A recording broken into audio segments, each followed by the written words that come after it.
which we addressed last weekend in worship. On Saturday, we worshiped outside, so we could have a kind of a firsthand experience with that. One nice thing we discovered is that the trees in the amphitheater have grown to a point to where we can use both sides now, and reasonably have a chance to see more people out there. We had a good experience on Saturday. I think we're going to try to do that more often, and maybe put together a little process where it'll be easier to set up and tear down and do that. So, so the third of the Pheonix affirmation reads, we love God by celebrating the God whose spirit pervades and whose glory is reflected in all of God's creation, including the earth and its ecosystem, the sacred and the secular, the Christian and non-Christian, the human and non-human. So let me begin first by just asking, did you have any questions about the affirmation, the chapter, the sermon from this weekend, any of those things that you wanted to make sure we talk about today while we're here? Great read. It was a good read, wasn't it? Yeah. So I did get a couple of questions over email by people who couldn't be here today. And one of them just asked a little bit about the sacred and the secular part. I think Eric circles to that toward the end of the chapter when he talked about using Pearl Jam music in worship. Churches have been using secular music in worship for years, except when you call it Haydn Etude number 4 and it's played on the organ, nobody thinks it's secular. When you say Pearl Jam, you know, everybody's like, oh my God, you know, it's just kind of a weird reaction there. But did I tell you all, I don't want to say this again if I did it last time, about my experience in the interfaith group when I was in Windsor. Windsor. Was that the table of all the various faiths and which one got to speak? Yes. And the one person could read. No, you didn't tell us. Could read. Obviously I did. Right. So remember the point of that was the Jews read in Hebrew because for them that's the sacred language. And speaking to Rabbi Marcia, my sense is it's a little less about the sacredness of the language as it is about how Hebrew helps to preserve their identity as a particular people. And with the Muslim, the Quran is only the Quran in Arabic. And it's the one single copy of the Quran that's everywhere. There's no revision, there's no translations of it. It's a single copy that you will find in whatever country you enter in Arabic of the Quran. And for Christians, we didn't have that because Greek was an imperial religion, and it was useful, but not necessarily sacred for us. And one of my arguments to the group there was that the reason that's the case for the Christians is because of the Pentecost story, where the church was given the ability to speak of God's mighty deeds in every language. And there's no unique language or singular language for conveying that message. In some ways, you can extend that thought, not only with regard to languages, but with regard to space. So you do have sites in some religions that are holy sites, including Christianity, right? But really, honestly, that rubs against the idea that every space is God's space. You know, God created the world and everything in it. So while there are some spaces that strike us and can become for us particularly holy sites, in theory, that's any space.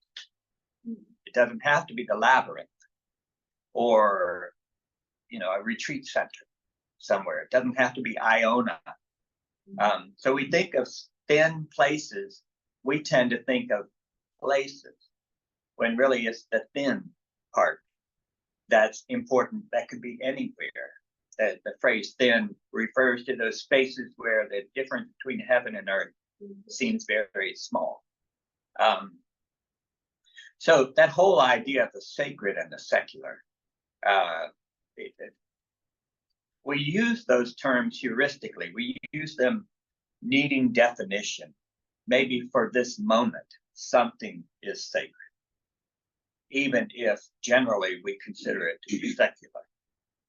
And rather than a fixed category, that there's the sacred over here, the secular over here. Does that make sense?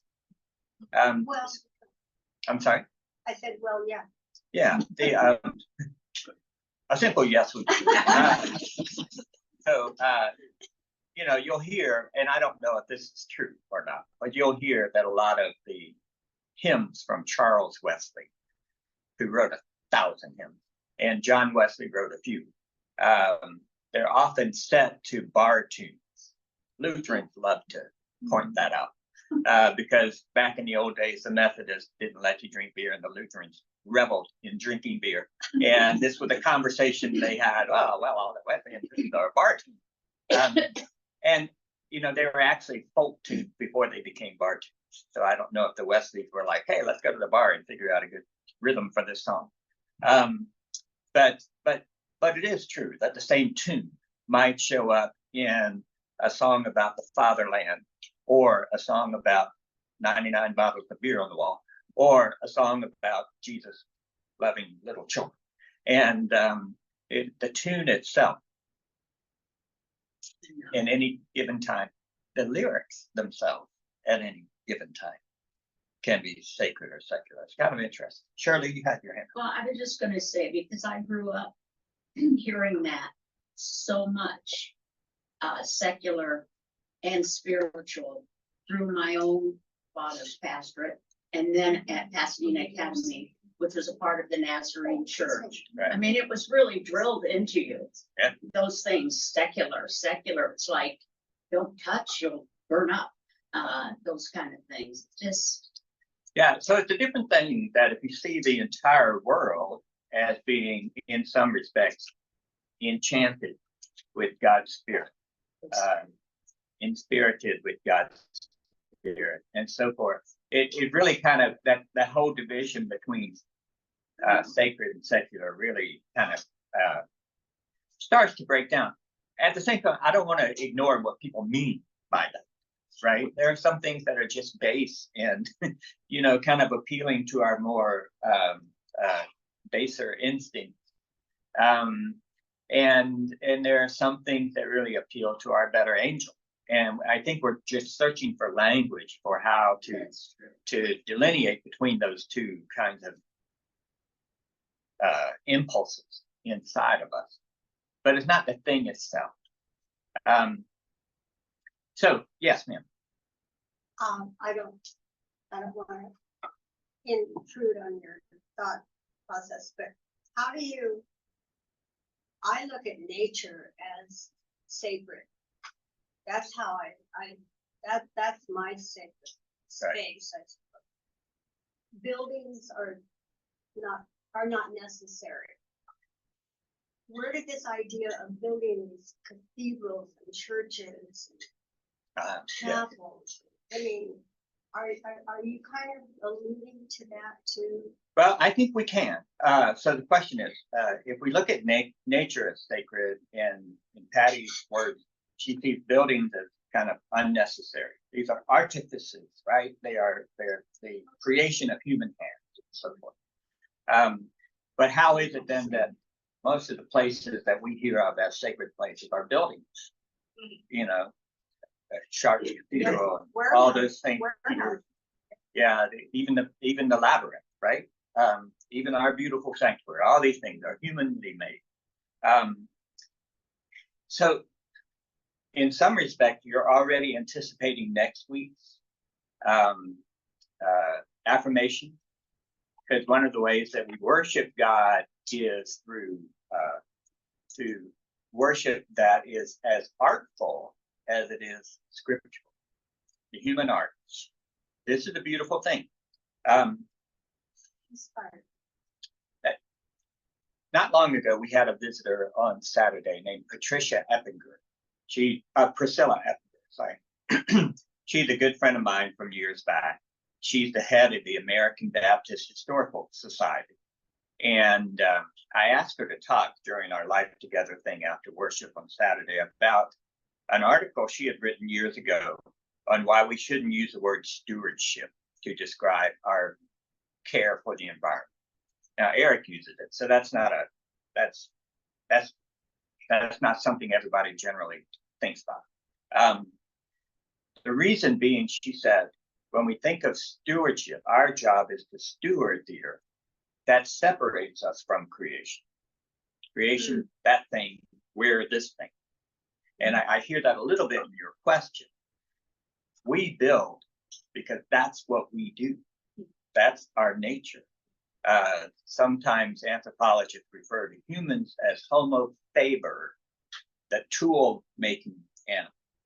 That's kind of a distinction we have. We make tools, we use tools. And when we do that, we're being natural. That is our nature, right? So when we think of creation as sacred, tool making, tool using, architecture, all of those things that's part of who we are. That in fact is part of nature. So we get to another kind of gray distinction between the artifice and the natural. It is natural for us to make things. And so I think if we're going to kind of try to have a holistic view of what it means to celebrate the God whose spirit pervades and whose glory is seen in creation, we need to embrace that part of ourselves as well. So I would not, there may not be a thing as lovely as a tree anywhere in the earth, but I think beautiful architecture also can be as sacred and reflecting the glory of God. It can also be incredibly exploitative and just ruining everything around it, right? So we have all these moral decisions we have to make when we use our talents and our gifts. That's another part of who we are. So but I agree with you. A lot of times when we think of sacred spaces, we automatically think of architecture. Or some people think of architecture, some people think of nature. That's interesting, I think. So Jake had run across somebody who challenged his environmentalism. As Christians, they challenged his environment. I have a very similar story in my first book called Talking About Evangelism, about a student I had named John, who almost got kicked out of school he devoted so much of his time to environmental causes that he was neglecting his schoolwork. That's what caused me to sit down and talk to him, because he was getting a failing grade in my global studies class. And I'm like, dude, you are very bright. What's going on here? And he wanted to talk to me too, because he couldn't see how I could be a Christian and an environmentalist at the same time, because his Baptist church had told him, never the twain shall meet. That environmentalists were just nature worshiping pagans. That's what he was told. And so when he ran across me, professing Christian and environmentalist, teaching classes on environmental integrity, he couldn't make heads or tails of it. I did get a note from someone in class saying they've never met anybody who argued from a Christian perspective that you shouldn't care for the environment. Their church experience has always been that the environment is part of God's expression to us, and of course we should care for it. So I'm curious, how many of you have run across Christian people who, out of their Christian conviction, feel that environmentalism is a wrong-headed cause. I have a story too. You have a story? Well, Yeah. perhaps you should share that. Okay. All right. Thank you very much. Share it loudly Yeah. so Bobby We and had Betty an and Barry. architect when we were remodeling. And he was a Christian, and we got into the area of what was going to ecologically good for this remodel and all that. And so that led to another conversation, and he said, I said, oh, so are you, you believe in climate change or something like that? It was a long time ago. And he said, oh, no, I don't. And I said, why not? He said, because it's going to be a new world anyhow. What, Right. that covered everything. But, yeah, so that's, I think that's very pervasive. Yeah, so that was argument B that Jake made, is not that it's, kind of paganly grounded, but also we're here to play and not to stay. Yeah. What a horrible I phrase. know. That was the first time I've ever heard that. Yeah. And the same person who wrote to me and said they've never really encountered that argument said, the idea of being here to play and not stay is abhorrent. And I couldn't agree more. Yeah. So yeah, that's the thing, right? And in some of the worst expressions of eschatological apocalypticism, the sooner the earth burns, the better. Because then the sooner the reign of God will come in. It just seems a complete abdication of our calling in some respects. But let's circle back to the biblical issue here, which is in Genesis 1:28. After the first creation story, it's probably the last creation story to be written of the two, but the first one to appear in the Bible. And after God has created, separated the heavens and the earth, and separated the land from the sea, and caused the vegetation to grow, and then created the animals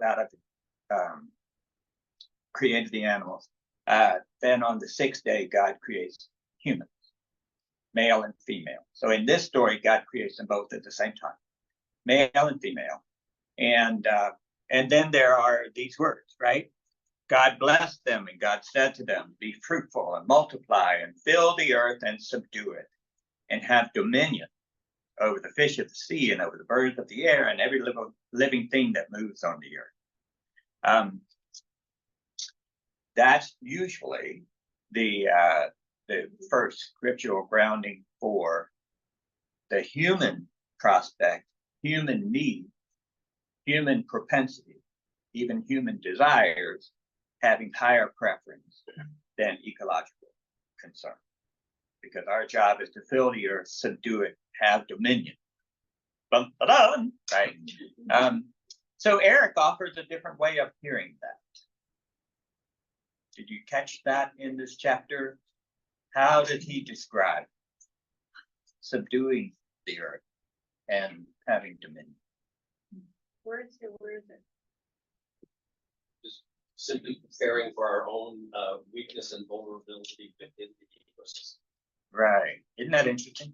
So when you think about the bird, think about birds who can make a nest in the tree, which protects them from, a mongoose or something like that, something that would like to attack them. This is their ability to fly, to nest, gives them the ability to escape, to thrive, to live.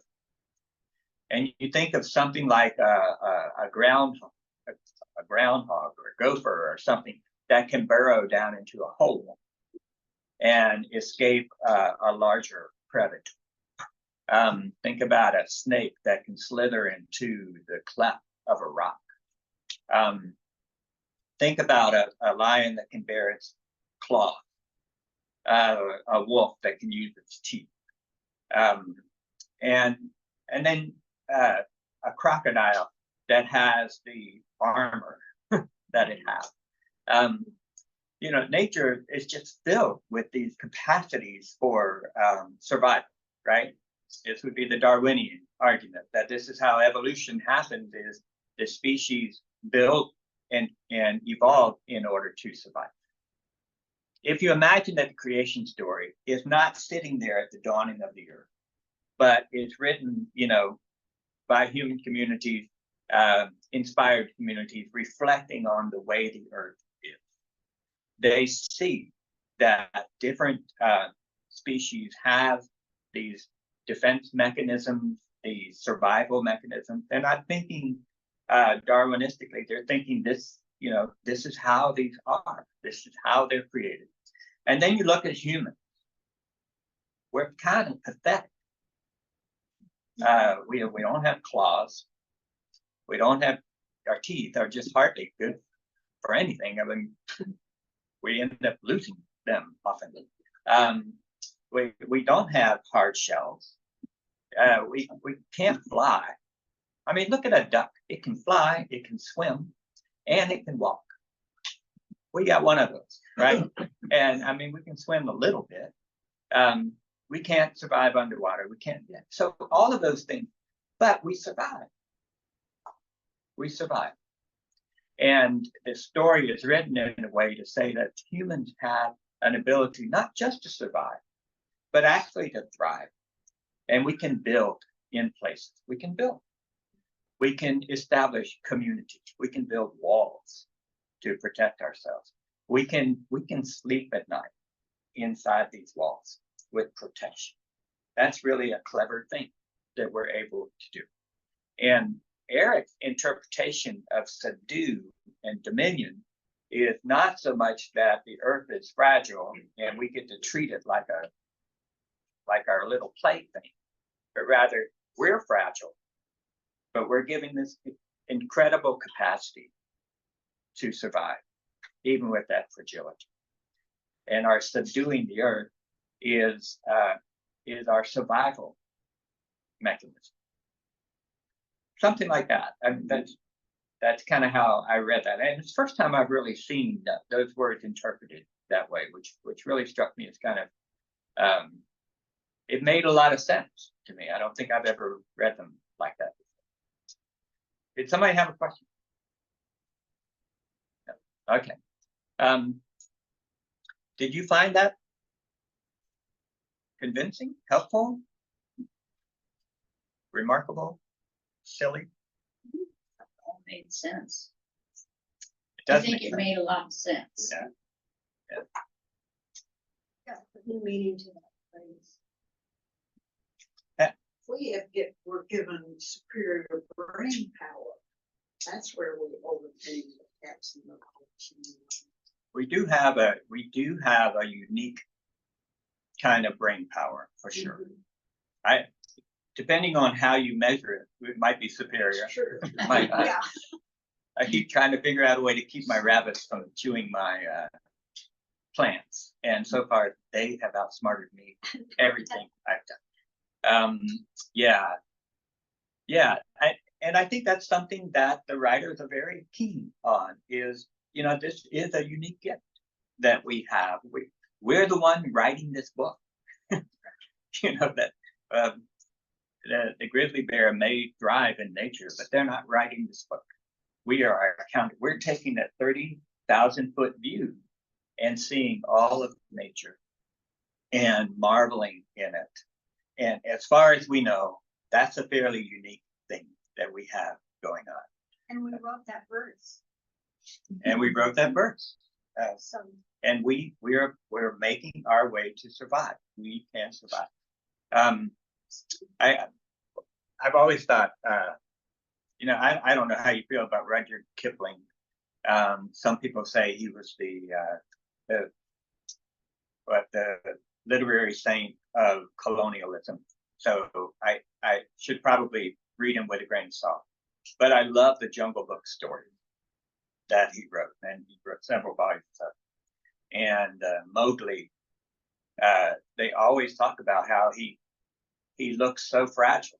I mean, there's just nothing to it. He doesn't have claws, doesn't have teeth, hardly got any fur to speak of.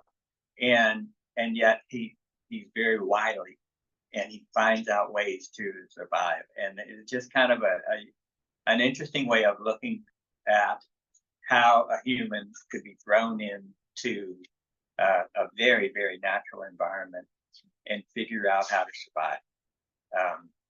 And I think the first creation story is running on those same tracks, right? How is it that we have not only survived, but we're everywhere?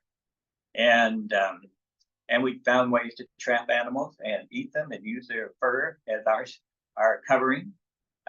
We found ways to live off of fish. We found ways to domesticate plants and animals. I think that's a big deal. During the time that these stories were curated and written, because that was not always true, and life was much more fragile. Once they got the domestication of sheep and goats and plants, where they didn't have to, be hunter-gatherers that might or might not survive, I think they were really trying to step back and say, how did this happen? And they're seeing that God gave us some kind of intelligence to be able to do that. Good argument for evolution. If you look at it that way, it's a very good argument. I think it's certainly written within a certain phase of human development. That's the whole struggle between Cain and Abel, right? You've got one that's domesticating plants, one that's domesticating animals, and they hate each other because their domestications invade one another. It's just it's keeping the context in mind really helps these stories kind of take on new life, I think. Okay, so in response to the argument that Jesus is coming back anytime now, so we don't really need to exert all of our energies on trying to preserve the earth because it's done for. Eric points to Matthew chapter 25. And Matthew chapter 25 is interesting. There's a series of parables there. The last one of which we're very familiar with, the parable of the sheep and the goat. And got that stunning line, in as much as you did this for the least of these, you did it for me, right? Jesus in powerful solidarity with those who are suffering. But Eric looks at the first one, the first parable of the 10 bridesmaids, 5 of whom are foolish, 5 of whom are wise. You got to love the Greek word for foolish is moros, right? The morons and the sophos, the morons and the wise. And the morons, only morons, because they didn't anticipate the delay of the bridegroom's return. That's an important thing because I think most of the New Testament is dealing with that problem. The earliest book in the New Testament is probably 1 Thessalonians. And Paul is relatively sure Jesus is coming back any minute now. That expectation moderates a little bit when you get to the later books. The Gospels are struggling. Surely by 70 AD, when the temple is destroyed, that's that pivotal moment we're all waiting for, that perfect moment for Jesus to return. And then you have the Gospel of Mark being written around that time, perhaps just before, perhaps just after. Certainly Matthew and Luke seem to be written 10 years later. And now you got a question: what happened? Or what didn't happen is even the better question. John probably written 20 years after the destruction of the temple, or more. The book of Revelation, 30 years or more, during a time of intense persecution. Most of the New Testament has as one of its sub-themes a struggle with the question of the delay of the return of Christ. They thought it would have happened by now. So, I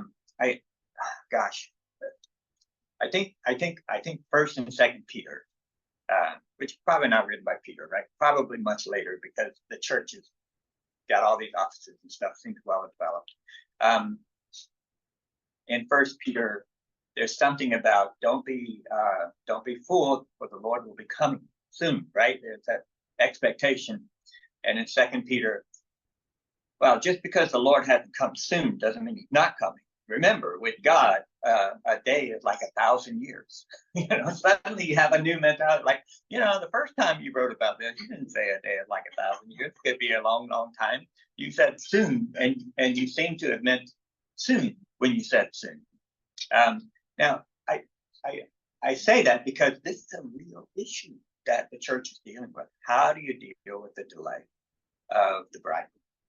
And Matthew is addressing that in this parable. And the ones who are wise are those that anticipate a delay may happen. And they're the ones who are found ready when the bridegroom finally comes back. That was Eric's response to people saying, oh, Jesus is coming back any minute now, so we don't have to care for the earth. It's just like, yeah, but what do you do when he doesn't? Then what happens? You find yourself like the 5 foolish morons who didn't dig in for the long. And how do you want to be when that bridegroom comes down? Right, and Yeah, just saying, just begging, just begging to be let in didn't work. It seems it's a horrible, terrible. I mean, bridegroom says, "Go away, I never knew you." It's just like, seriously? You didn't know me? What, you can't see me because my lamp's out? I don't understand quite the harshness of the parable, except that I think the early church is clearly struggling with maintaining faithfulness, even when the return of the bridegroom is delayed. That's a significant story. I don't think any of the New Testament writers would have ever imagined we'd be here in the year 2024, still not having been welcoming the fullness of the reign of Christ. I just think they didn't think that was even ever going to happen that way. I think they really expected to return. So the church has had to deal with that. And some parts of the church, when I was growing up in Pentecostal Holiness Church, we'd always have these evangelists come through. And they were very predictable. It'd be a week-long revival. And Monday night, they talked about salvation. Tuesday night, they talked about sanctification. Thursday night, they talked about being filled with the Holy Spirit. Friday night, Wednesday night, the Holy Spirit. Thursday night, healing. We have healing service. And Friday night is the return, the second coming. Now, those are the 5 cardinal doctrines of the Pentecostal Holiness Church.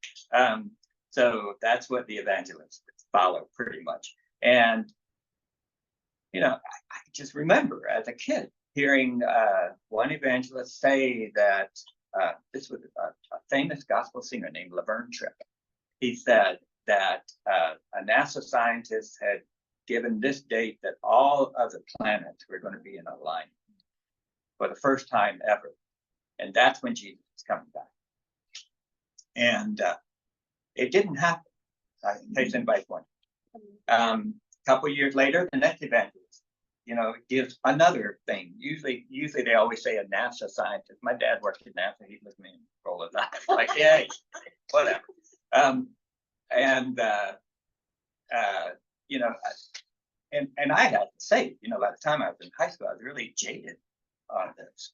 Just like, seriously, every next cosmic event, whether it's an eclipse or what have you, somebody's going to make that.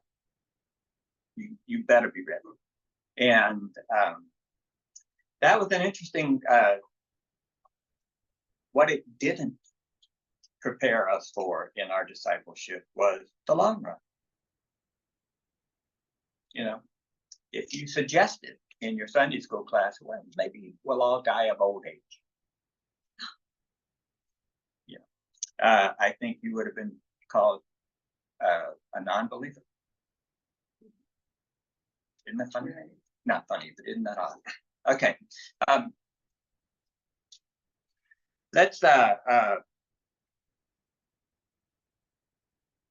what else do we want to discuss about this chapter? I mean, this was it was full and it was good, but I feel like we're just, yes, ma'am.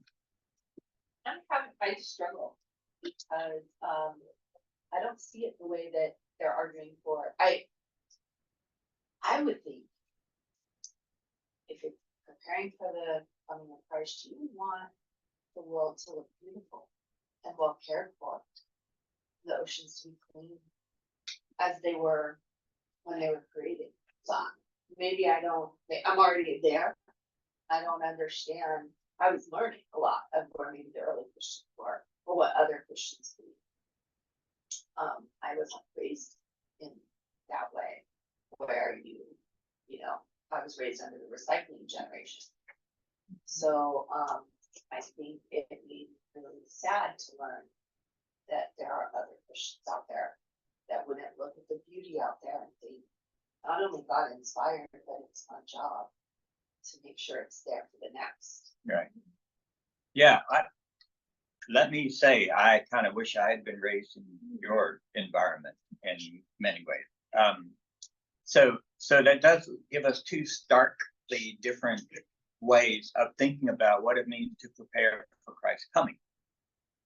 One is the earth's going to hell in a handbasket anyway, so just do your best, get your heart right, love your family, do what you can to provide for one another, be safe, hang on, pray hard, Jesus is coming. And if the world goes, that's part of it. And the other is clean the house, right? Be prepared. Have it ready to welcome, be ready to welcome. One is a view that the coming of Christ means the annihilation of the world as we know it, in order that a new world will come. And the other means it's a renewal of the world as we know it. Now, both possibilities of that language are in Scripture. A new heaven, new earth. It's an interpretive matter whether you read that as the old is. I mean, the old will pass away. That language is in the Scriptures. So there are some biblical voices that also seem to be buying into the idea that the earth is passing. But I don't know if it's Eric or if another, I think it's John Dominic Crossan in the book on the Empire, that one of the scriptures that's often translated about the world passing away, the word for world is not the geos, which is the typical Greek word for world, but the aeon, which means this age is passing away. This era, the way things are now, is passing away, and all things will be new. That's a really different approach. That's more of a renewal and giving us courage to steadfastly resist the way things are now and live toward that news. If you interpret it to mean the world's done for, then you could say that struggling for environmental activism is like rearranging the deck chairs on the Titanic. And I think that's how a lot of our fellow evangelical Christians interpret environmentalism. That the earth biblically is done for. That's part of the plan. And once you accept that as part of the plan, then environmentalism is just kind of a waste of time. But I feel like they hope for that. Well, Some of them, I think, are it- hoping for that. they sure can't come across that way. And Just yeah. as they are, I don't know, in some way, take delight in all of this conflict in the Mideast, I think. Yeah, sure. I can't, Right. I cannot wrap my mind around it, but I Right. can. Yes, Shirley and then Well, on the page 34, I had marked where it says, first of all, according to the Gospel of John, Jesus has already returned and is still with us this day in the form of the Holy Spirit, which has kind of been my walk with the Lord all the time. I've never been able to picture that somebody's going to come back I mean, in Jesus' time, God's time, it was a small area in the Middle East. And now we're this huge conglomerate of world forever and ever. And I just could never wrap my head around the fact that this is all going to go away. And because some one man's going to walk somewhere and take their, I mean, you have to rationalize these things when you come, especially if you come from evangelical thing, you know. But I think that it's so important because the Holy Spirit is a way for us to live. In other words, to me, it's all about how we live our lives and taking care of each other, which includes taking care of the environment. It's a caring process, which, you know, you think you see somebody throw things on the ground and do that, and you think they don't care. You pick it up, you don't fight with them, you just do what you have to do. So, you know, everybody has to work it out, I guess. Can I at least mutter under my breath things about their character? And, But anyway, he does, you know, the way he says it makes it that you do have these possibilities that you live by. That he says it could be that way. Right. You know, it's about a way of life. Jerry.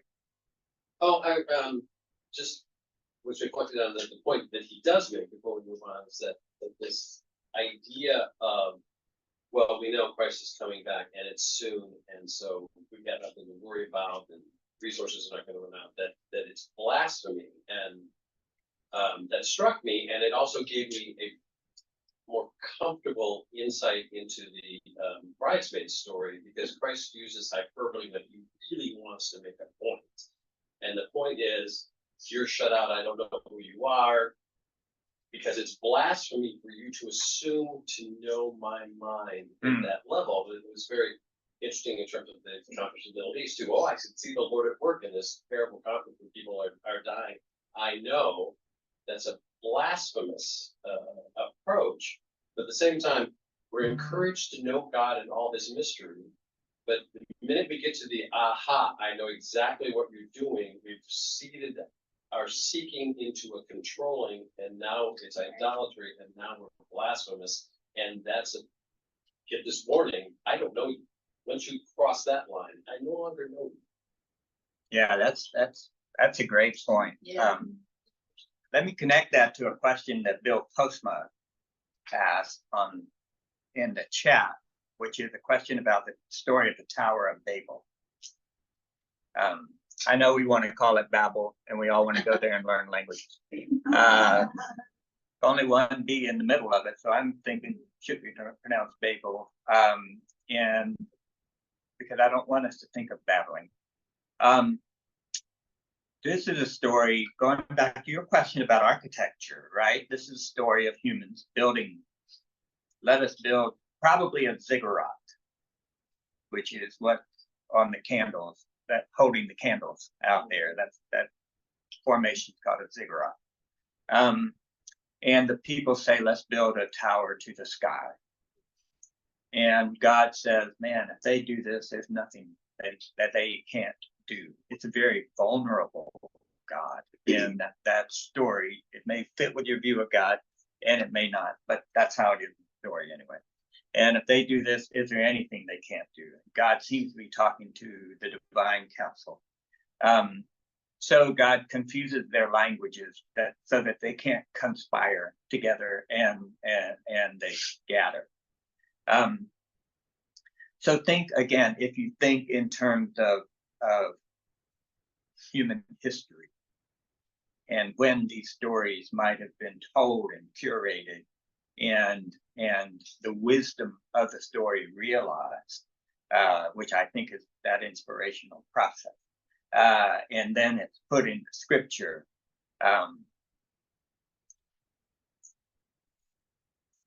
There is a sense in which our human cleverness is no longer an expression of God's grace, but a challenge. We would like to become as God. And boy, is that problematic. There's nothing more sadder than a gift that is exploited in that way to me. And so this becomes a real cautionary story, kind of like the blasphemy that you're talking about, Jerry, is, that gave you these amazing gifts of subduing and having dominion and surviving in a world that can be very harsh, especially to, naked monkey like us. And God gives us this capacity to survive. And now we're going to leverage that to become, what do we need God for? We can be God. Look it up. So I do think that that's part of the whole idea, is that while our capacity to build can be a gift of survival, it can also be an act of arrogance. And it does seem that maybe that's behind the question in the story of, I don't know you. Can you imagine hearing that? Yes, sir. There's so much food for thought here, but I want to go back to the place where it said that he created male and female, and he gave us dominion over the world. And you said that sometimes that's interpreted as stewardship, but a shepherd doesn't really have dominion over his flock. He has a responsibility, or she has a responsibility for their welfare. And not only their welfare, but the tribe that's depending on that wool for clothing and meat and all that stuff. So to extrapolate out this, if we have dominion over, what are we responsible for as God's creation? Yeah, that's a great way to approach that. Because with great power comes great responsibility, right? And so if you want to assert our dominion, what's the corresponding responsibility that goes? That's a great question.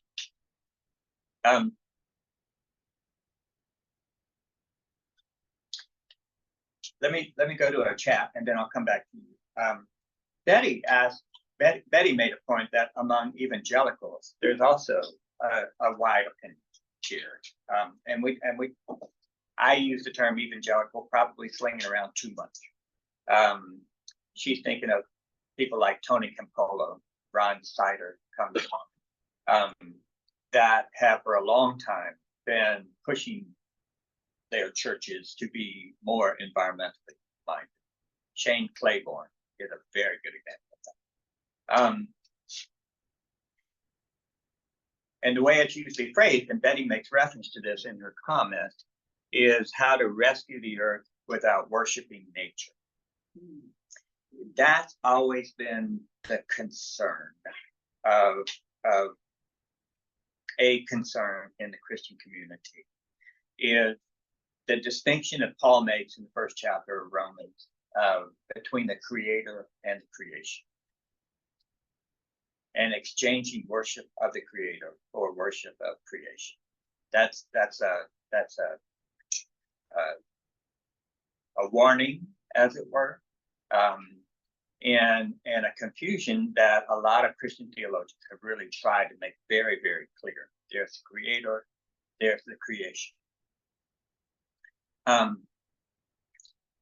This affirmation blurs that line a little bit, because the creation, God's Spirit pervades creation.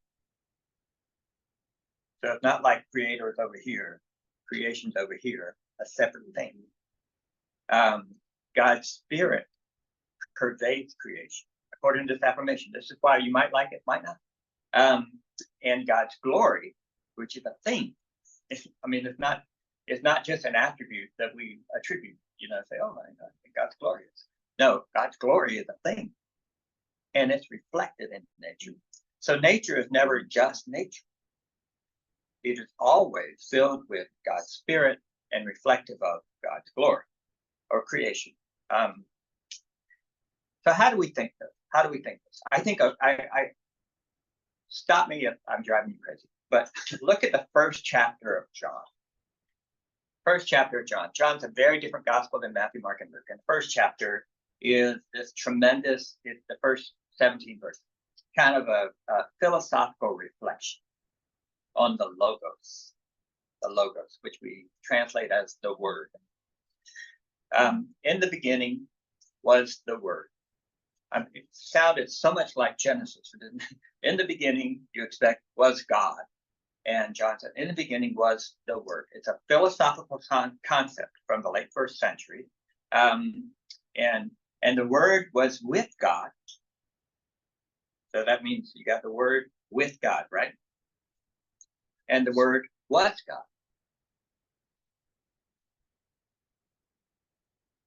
Those two things don't often work in our head, do they?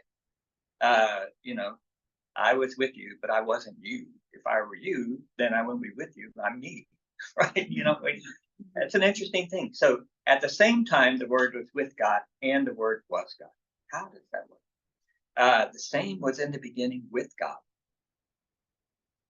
All things came into being through the word. And apart from the word, nothing that has being came into being. So now this word and God, we have language for both there. They seem to be separable. At least you can think the difference, but also unified and one. How does that make sense? One year at my former church, just before Advent, we had a woman in the church who was an artist, and she could knit like nobody's business. And she had gone with our group to serve supper at the homeless shelter one night and realized that a lot of the folks in Des Moines in the homeless shelter, this would have been in late October, didn't have hoodies to wear, beanie caps, woolen caps, so forth. They didn't have headwear. And she said, you know what?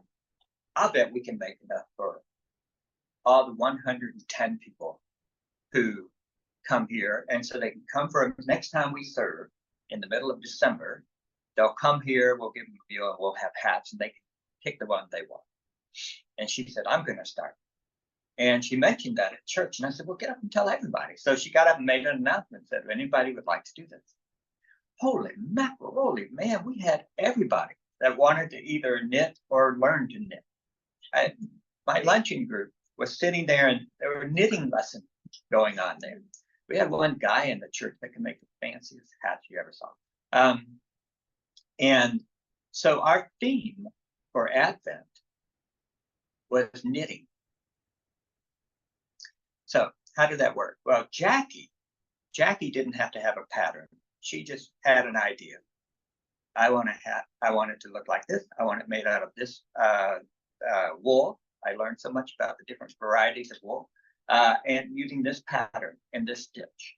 She had it all up here, and then she'd make it, and then she'd have the hat. And I thought, well, I'm starting to understand John chapter 1 for the first time. Because the idea that she had was hers.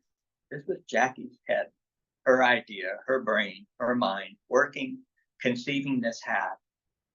And then she made this hat. The 17th verse of John chapter 1 says, the word, which was God and was with God, became flesh and dwelt among us. It was a thing you could touch. And I thought that idea that she had became a real hat. And this is the first time I'd ever really kind of was able to wrap my head around the first chapter of John, of how something, that idea was Jackie, but also was different from Jackie. She could think of two different hats, not all one and the same thing.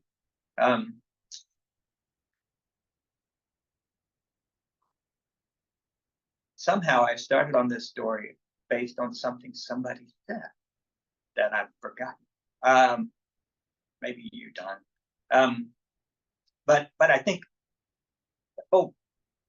this is how we can think of creation. When you see that tree, you don't have to worship the tree in itself. But that tree was imagined in the mind of God and came into being and is filled with godness. It is. You don't have to be a pagan tree worshiper to say that tree is filled with godness, because once upon a time, the Word was with God, and the Word was God, and the Word became flesh. And that's a really valuable way of thinking about creation, that God's spirit, God's mind pervades creation.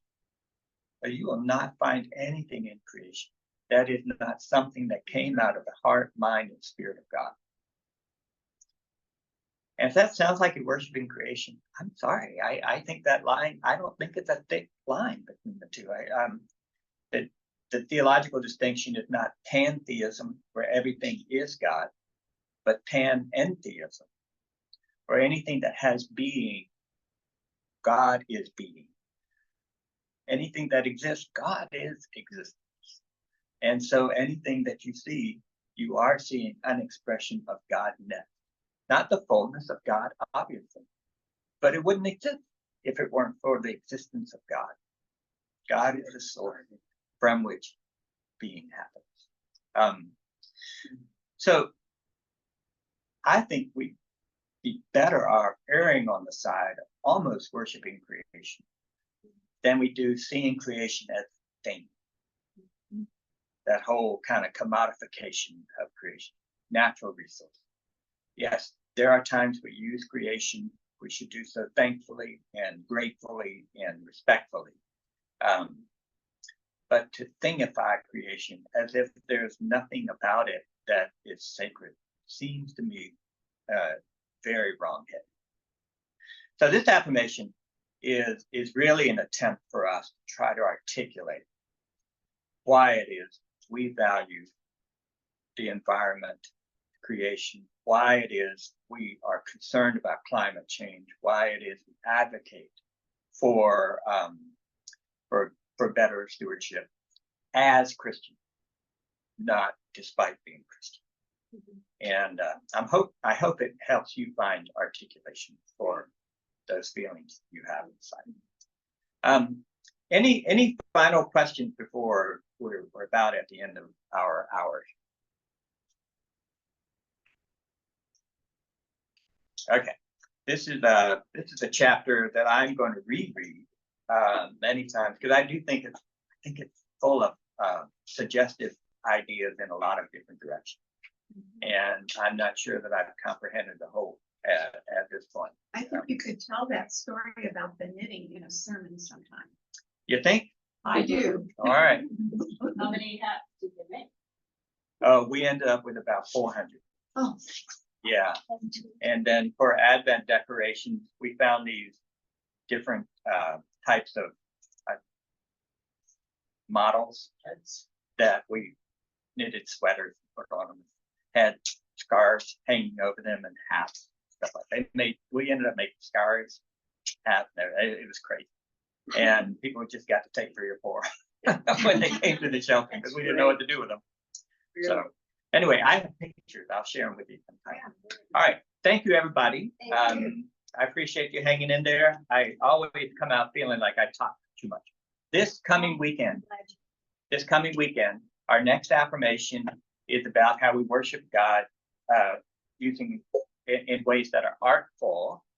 And so on Saturday, Pastor Hayes is going to be interviewing some of our musicians about their role of music in worship. And on Sunday, our choir director, Ryan, is going to preach. Oh, nice. So it's a good weekend to come to both, actually, because it'll be very, very, you won't hear me saying the same thing over and over. Ryan was supposed to preach at both services and realized he was committed to a wedding on Saturday. So we'll hear from our Saturday musicians on Saturday and our Sunday music director on Sunday.